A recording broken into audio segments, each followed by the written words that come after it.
विरारच्या अर्नाळा समुद्र किनाऱ्यावर नालासोपारा पश्चिमेतील 4 मुले गुरुवारी पिकनिकसाठी गेली असता समुद्राच्या लाटेत 4 जण बुडाले असल्याची दुर्दैवी घटना गुरुवारी सकाळी घडली होती।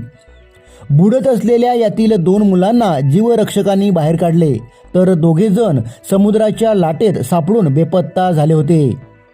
या घटनेची माहिती मिळताच महसूल विभाग, वसई-विरार शहर महानगरपालिका, अग्निशमन दल, स्थानिक जीवरक्षक यांनी बेपत्ता झालेल्या मुलांचा शोध घेण्यास सुरुवात केली। मात्र समुद्रात आलेल्या भरतीमुळे मोठ्या लाटा व वारा यामुळे बचाव कार्यात अडथळा निर्माण झाला होता।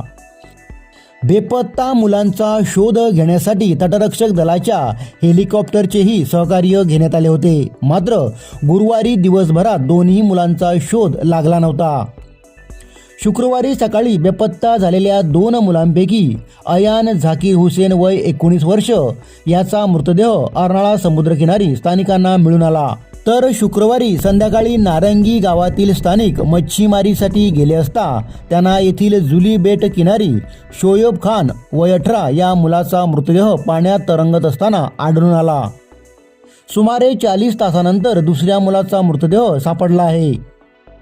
सध्या पावसाळी पिकनिकचे दिवस आहेत। नदीकाठी, नाल्यात, धबधब्याखाली मौज मजा करण्यासाठी तरुण मुले जात असतात। मात्र निष्काळजीपणा व अतिउत्साहामुळे कधीकधी दुर्घटना घडत असतात। म्हणूनच पालकांनी आपल्या मुलांकडे लक्ष देणे गरजेचे असून आपला मुलगा अथवा मुलगी पिकनिकसाठी कोणत्या ठिकाणी जात आहे याबाबत माहिती घेणे गरजेचं आहे।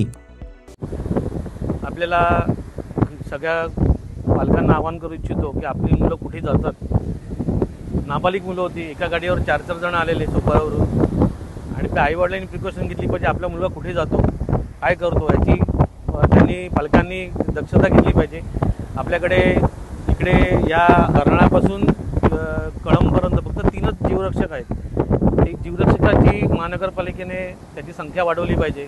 तसंच मेरीटाईम बोर्डने जे राजवाडीपर्यंत दगडाची जो हे बनवला आहे त्याचा अर्नाळ्यापर्यंत घेऊन यावा, जेणेकरून इकडे संरक्षक भिंत तुम्ही बघू शकता, मागे सगळी मोठी मोठी झाडं सगळी पडलेली आहेत आणि किनाऱ्याची धूप होत चाललेली आहे। त्याच्यामुळे मेरीटाईम बोर्डने लवकर हे काम पूर्ण करावे।